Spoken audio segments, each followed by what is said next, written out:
नमस्कार विद्यार्थियों, स्वागत अभिनंदन आप सभी का राजकीय महाविद्यालय सुमेरपुर के YouTube चैनल पर। मैं सीमाचारण महाविद्यालय में इतिहास की सहायक आचार्य। आज बच्चों सेकेंड ईयर की क्लास ले रही हूँ मैं इस वीडियो में। सेकेंड ईयर की क्लास के द्वितीय प्रश्न पत्र विश्व का इतिहास, जिसमें आधुनिक विश्व के इतिहास के कुछ महत्वपूर्ण प्रकरण दिए गए हैं। उन्हीं में से एक अमेरिकी की स्वतंत्रता संघर्ष की प्रमुख घटनाओं पर हम बातचीत करेंगे। किस तरह से अमेरिका और ब्रिटेन के आपसी हित आपस में टकराने लगे। तो अमेरिका, जहाँ पर बहुसंख्यक लोग वो ही थे जो इंग्लैंड या ब्रिटेन से जाकर के वहाँ पर बस गए थे और कुछ एक पीढ़ियों से वहाँ पर रह रहे थे, उन्हीं लोगों ने ब्रिटेन में रहने वाले अपने भाइयों कह सकते हो आप, उनके विरुद्ध सैद्धांतिक आधार पर कि जिस संसद में हमारी तरफ से चुना हुआ एक भी व्यक्ति नहीं बैठता है, उस संसद को हम पर कर लगाने का कोई भी अधिकार नहीं है। इस मुद्दे पर अमेरिका में और इंग्लैंड के हित आपस में टकराने लग गए और इसकी परिणति हुई एक स्वतंत्र देश अमेरिका के उदय से। पिछले वीडियो में मैंने बताया था आपको कि किस तरह सम्राट जॉर्ज III के समय ग्रीनविले, टाउनशेंड, इन्हीं ने अलग अलग तरह के, जिसमें से शुगर एक्ट 1764 का, currency act, quartering act, stamp act और आखिरकार टाउनशेंड ने चाय, सिक्का धातु, रंग, नील, इन 5 चीज़ों पर जो है टैक्स लगा दिया। लेकिन अमेरिका के लोग इन करों की, जो कि ज़्यादा नहीं थे, उनकी आर्थिक स्थिति इन करों से बुरी होती, बात ये नहीं थी। बात ये थी कि अमेरिका के लोग इस मुद्दे पर भिड़ गए कि जिस संसद में हमारा एक भी प्रतिनिधि शामिल नहीं है, उस संसद को हम पर कर लगाने का कोई अधिकार नहीं है। और पूरे अमेरिका में नो टैक्स विदाउट रिप्रेजेंटेशन, या हिंदी में कहें तो प्रतिनिधित्व नहीं तो कर नहीं का नारा चल पड़ा। इन्हीं परिस्थितियों में जब पूरे अमेरिका में नए नए लगाए गए कर और सख्ती से लागू किए गए नाविक कानूनों के विरुद्ध एक जन आंदोलन चल रहा था, जनता में एक उबाल आ रहा था, ऐसे दौर में जून 1767 में न्यूयॉर्क विधानसभा को भंग कर दिया गया। कारण कि क्वार्टरिंग एक्ट कि अंग्रेज सैनिक जब आएंगे उनके खाने और रहने की व्यवस्थाएं विधान परिषदों को करनी थी, वो नहीं कर पाए, तो न्यूयॉर्क की विधानसभा को भंग कर दिया गया। और जब ये हुआ, उसके बाद 5 मार्च 1770 को अंग्रेज सैनिक और अमेरिकी नागरिक, इन दोनों के बीच में तनाव उत्पन्न हो गया। बोस्टन नामक जगह पर 5 मार्च 1770 की एक घटना है, इसमें 3 नागरिक मारे गए। इस हत्याकांड के बाद टाउनशेंड ने करों को तो समाप्त कर दिया, लेकिन ये घोषणा की गई कि हम लोगों को कर लगाने का पूरा अधिकार है। सारे टैक्स खत्म कर दिए गए, सिर्फ एक कर या टैक्स बरकरार रखा गया, वो था चाय पर कर। इस चाय पर कर के कारण अमेरिकन लोगों में अभी भी काफ़ी असंतोष था। उस समय स्थिति ये थी कि ईस्ट इंडिया कंपनी ने भारत पर कब्जा करने के अपने अभियान की शुरुआत कर दी थी। बंगाल उनके अधीन द्वैत शासन के अंतर्गत आ चुका था। हालांकि कंपनी की आर्थिक स्थिति ठीक नहीं थी, इसलिए कंपनी ने कहा कि हमको अमेरिका में चाय बेचने की मोनोपोली या एकाधिकार चाहिए कि अमेरिका में चाय हमारी ही बेची जाएगी। और कंपनी की मांग पर ब्रिटिश जो संसद थे, उसने अमेरिका में चाय बेचने का अधिकार इस कंपनी को दे दिया। ये वैसे चाय जो है, नॉर्मल जो उस समय चाय की दर थी, उससे कम दर पर कंपनी चाय बेच रही थी, जिससे क्या होता है, स्मगलिंग पूरी ख़त्म हो जाती। चाय की पेटियों पर जो थे जहाज़, वो बोस्टन नामक बंदरगाह पर पहुँचे। उस दौरान सैमुअल एडम्स, जो कि प्रसिद्ध अमेरिकन क्रांतिकारी थे, वो और उनके कुछ साथी कूलियों के भेष में आए। 50 अमेरिकी व्यक्ति थे, कूलियों के भेष में आए, और उन्होंने आकर जहाज़ जिससे कि ईस्ट इंडिया कंपनी की चाय बोस्टन बंदरगाह आई थी, उसमें से 365 चाय की पेटियां समुद्र में फेंक दी। इतिहास में इस घटना को बोस्टन की टी पार्टी के नाम से जाना जाता है। ये जो अमेरिकन लोगों का दुस्साहस था, ये इंग्लैंड के शासक जॉर्ज III को बिल्कुल पसंद नहीं आया, और उसने ब्रिटिश संसद को ये निर्देश दिए कि अमेरिकों को, और ख़ास करके बोस्टन जो बंदरगाह है, वहाँ के निवासियों को सख्त से सख्त सज़ा दी जाए। इस टी पार्टी की बदौलत, बोस्टन टी पार्टी की बदौलत जो ब्रिटिश संसद ने 5 नियम बनाए वो आपको बता देती हूँ। सबसे पहले तो बोस्टन बंदरगाह को बंद कर दिया गया कि जितनी चाय की पेटियाँ नष्ट की गई हैं उनका हर्जाना आप जब तक नहीं दोगे ये बंदरगाह बंद रहेगा। इसके अलावा ब्रिटिश सैनिक किसी भी प्रदेश में जाकर के रुकेंगे तब उनके खाने पीने ठहरने की व्यवस्था स्थानीय अधिकारियों को दे दी गई। कैथोलिक मतावलंबी को उपासकों की स्वतंत्रता दे दी गई। अमेरिका में प्रोटेस्टेंट संप्रदाय बहुलता से था उस समय। इसके अलावा कहा गया कि हत्या और जो इस तरह के अपराध हैं, हिंसक अपराध, उनकी सज़ा के लिए अमेरिका में नहीं बल्कि इंग्लैंड की अदालतों में मुकदमा चलाया जाएगा। और मैसाचुसेट्स जहाँ की स्थिति विकट थी उसके सांसदों को चुनने के अधिकार राजा को दे दिया गया, यानी पब्लिक अब अपने सांसद नहीं चुन सकती थी, राजा के द्वारा ये मनोनीत किए जा रहे थे। इन सभी तानाशाही कानूनों का विरोध करने के लिए 5 सितंबर 1774 को सभी अमेरिकन प्रांतों की एक कांग्रेस बुलाई गई। इस कांग्रेस में जॉर्जिया, जो कि अमेरिका का ही एक प्रांत था, उसको छोड़ करके बाकी सभी प्रांत सम्मिलित हुए।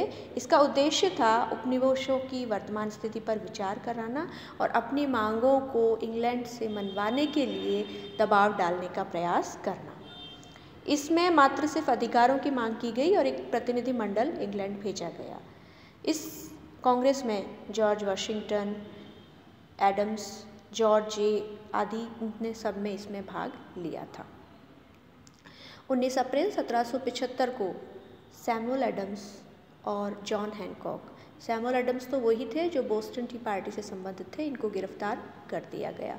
जब इनको गिरफ्तार करके ले जाया जा रहा था तो वॉलंटियर्स की टुकड़ी जो थी उसने ब्रिटिश सैनिकों पर हमला कर दिया। इस संघर्ष में 5 वॉलंटियर्स मारे गए। 19 अप्रैल 1775 को हुई इस घटना को लेक्सिंगटन हत्याकांड के नाम से जाना जाता है। अब इन्हीं सब परिस्थितियों में पहली कॉन्फ्रेंस हुई थी 1774 में, दूसरी कांग्रेस हुई 10 मई 1775 को। इस कांग्रेस के अध्यक्ष थे जॉन हैनकॉक। इसका अधिवेशन फिलाडेल्फिया में हुआ। इस अधिवेशन के दौरान इंग्लैंड जो है जगह जगह अपनी सैनिक शक्ति से विद्रोह को दबाने का प्रयास करने लग गया। प्रारंभ में अमेरिकी सेना का पलड़ा भारी रहा, लेकिन अमेरिकी नेताओं को लगा कि हम अकेले सारे अमेरिकन मिल करके शायद इनको परास्त नहीं कर सकते, तो इन्होंने विदेशी फ्रांस से मदद लेनी प्रारंभ की। और विदेशी सहायता लेने के लिए बहुत ज़रूरी था कि इंग्लैंड से अपने सारे राजनीतिक संबंध तोड़ दिए जाए। अतः फिलाडेल्फिया में ही एकत्रित 13 उपनिवेश की बस्तियों के जो प्रतिनिधि थे उन्होंने 15 जून को जॉर्ज वाशिंगटन, जो कि आगे चलकर अमेरिका के पहले राष्ट्रपति बने थे, उनको प्रधान सेनापति नियुक्त कर दिया गया। अब हम आ जाते हैं अमेरिकन इतिहास के एक बहुत महत्वपूर्ण अध्याय में, स्वतंत्रता का घोषणा पत्र। महाद्वीपीय कांग्रेस में रिचर्ड हेनरी ने स्वतंत्रता का प्रस्ताव रखा। इसका अनुमोदन किया जॉन एडम्स ने और इनके 5 सदस्यों की एक समिति बनाई गई। इसमें थे Thomas Jefferson, Benjamin Franklin, John Adams, Roger Sherman और रॉबर्ट लिविंगस्टन, ये सब इसके सदस्य थे।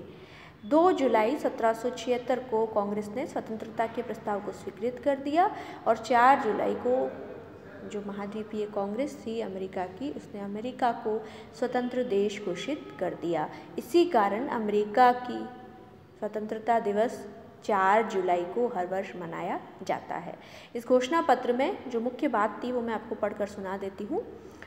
हम उन तत्वों को स्वयं स्पष्ट समझते हैं कि सभी मनुष्य जन्म से समान हैं और सृष्टिकर्ता ने उन्हें अविच्छिन्न अधिकारों से विभूषित किया है। इनमें से प्रमुख अधिकार हैं जीवन, स्वाधीनता, सुख की खोज। इसलिए हम संयुक्त राज्य अमेरिका के प्रतिनिधि उन सभी जन्मजात अधिकारों की प्राप्ति के लिए जो स्वाधीन देश के लोगों को प्राप्त होते हैं, स्वतंत्रता की घोषणा करते हैं। अब इनके कुछ महत्वपूर्ण युद्धों के बारे में आ जाते हैं। ट्रेंटन का युद्ध 1776 में लड़ा गया। इसमें जॉर्ज वाशिंगटन ने इंग्लैंड की सेना को पराजित किया। उसके बाद 1777 में सारागोटा का युद्ध लड़ा गया। यहाँ जॉर्ज वाशिंगटन थोड़े विफल रहे, परास्त रहे और अंततः 1781 में यॉर्कटाउन का युद्ध लड़ा गया। इस युद्ध में फ्रांसीसी सेना की मदद से, यहाँ फ्रांसीसी मदद के लिए आ गए थे क्योंकि शुरुआत में पराजय का सामना करने के बाद अमेरिकनों ने विदेशी सहायता लेना स्वीकार कर लिया था। इंग्लिश सेनानायक कॉर्नवालिस को आत्मसमर्पण करने को मजबूर कर दिया। यहाँ प्रसंगवश मैं ये भी बताना चाहूँगी कि ये वही लॉर्ड कॉर्नवालिस हैं जो बाद में भारत में गवर्नर जनरल के रूप में आए, स्थायी बंदोबस्त, पुलिस प्रशासन और ICS या भारतीय सिविल सर्विसेज इनका ढांचा खड़ा किया। इन्हीं के काल में टीपू के साथ तृतीय आंग्ल मैसूर युद्ध लड़ा गया। ये वही कॉर्नवालिस थे इनको पहले अमेरिका में हार का मुंह देखना पड़ा था। हालांकि संघर्ष में विजय अमेरिकी थे, लेकिन इसमें बाहरी सहयोग को नहीं नकार सकते। उस समय अंग्रेज जो सेना के जनरल थे इनकी सहानुभूति अमेरिकों के साथ थी। कई ऐसे अवसर आए कि अमेरिकों से युद्ध समाप्त करवा सकते थे, लेकिन इन्होंने ऐसा नहीं किया। सारागोटा के युद्ध में जब पराजित हो गए अमेरिका के लोग तो स्पेन अमेरिका की तरफ आ गया। फ्रांस तो पहले से ही अपनी सप्तवर्षीय हार का बदला लेना चाहता था, तो इन लोगों ने न सिर्फ उनको सैन्य सामग्री बल्कि और भी अन्य सामग्री इनको उपलब्ध कराई। फ्रांस ने तो लफायते, जो कि उनका ट्रेंड सैनिक ऑफिसर था, कमांडर था, उसकी सेवाएं इनको प्रदान की। फ्रांस और स्पेन के समर्थन के कारण ही अमेरिका को विजय मिली। अंत में 3 दिसंबर 1783 को पेरिस की संधि पर अमेरिकी और इंग्लैंड के प्रतिनिधियों के बीच में हस्ताक्षर कर दिए। इस संधि के द्वारा अमेरिका के जो 13 स्टेट थे उनको स्वतंत्र मान लिया गया। इस तरह से दुनिया के नक्शे पर एक स्वतंत्र देश अमेरिका उभरा, जो कि आज विश्व के सर्वाधिक शक्तिशाली देशों में उसकी गिनती होती है। अब ये एक युगांतकारी घटना थी। यहाँ पहली बार किसी उपनिवेश ने, किसी गुलाम देश ने युद्ध करके स्वतंत्रता प्राप्त की थी।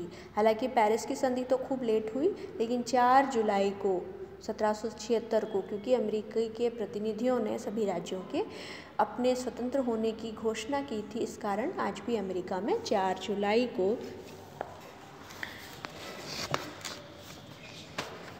राष्ट्र स्वतंत्रता दिवस मनाया जाता है। अब बच्चों, यहाँ मैं थोड़े कारणों पर भी आ जाती हूँ कि क्यों इंग्लैंड पराजित हुआ। सबसे पहली चीज़ तो ये थी कि इंग्लैंड और अमेरिका के बीच में हज़ारों किलोमीटर की दूरी थी, तो इतनी दूरी में सेना भेजना, सेना को रसद भेजना, युद्ध के अस्त्र शस्त्र भेजना इंग्लैंड के लोगों के लिए कठिन होता जा रहा था। दूसरी, इंग्लैंड के जो सैनिक थे वो अपने ही देश से गए लोग, जो कि 1 या 2 पीढ़ी पूर्व इंग्लैंड को छोड़ करके गए हैं, उनसे युद्ध लड़ रहे थे। तो इनमें वो जोश नहीं था जो विदेशियों से लड़ते वक्त किसी भी सैनिक में हुआ करता है। दूसरा, ये जो लोग थे अमेरिका के लोग, ये इंग्लैंड के ही मूल निवासी थे, तो राजनीतिक, आर्थिक, सामाजिक अधिकारों से अच्छी तरह से परिचित थे और वो इनको पाने के लिए हर कीमत पर तैयार थे।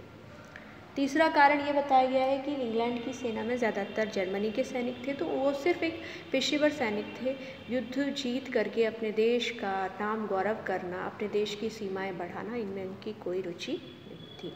उसके अलावा इंग्लैंड का उस वक्त राजा था जॉर्ज III, उसके मंत्री थे टाउनशेंड, ग्रीनविले, ये सभी अयोग्य साबित हुए और उसके खुद के जनरल जो थे उन्होंने कई मौक़ों पर जानबूझकर अमेरिकन स्वतंत्रता संघर्ष को समाप्त होने से रोक दिया। ये थी अमेरिका स्वतंत्रता संघर्ष की प्रमुख घटनाएं और साथ ही साथ इनमें इंग्लैंड की हार के मुख्य कारण कौन कौन से थे। इस संबंध में अगला लेक्चर जब मैं दूंगी तब मैं इस स्वतंत्रता संघर्ष के और एक नया देश विश्व के मानचित्र पर उभरने से विश्व की राजनीति पर, भारत की राजनीति पर क्या प्रभाव पड़े, उसके बारे में हम बात करेंगे। उम्मीद कर रही हूँ कि ये वीडियो आपको पसंद आया होगा और विश्व इतिहास के इस प्रकरण के सारे कंसेप्ट को क्लियर करने में कहीं ना कहीं मददगार साबित होगा। धन्यवाद।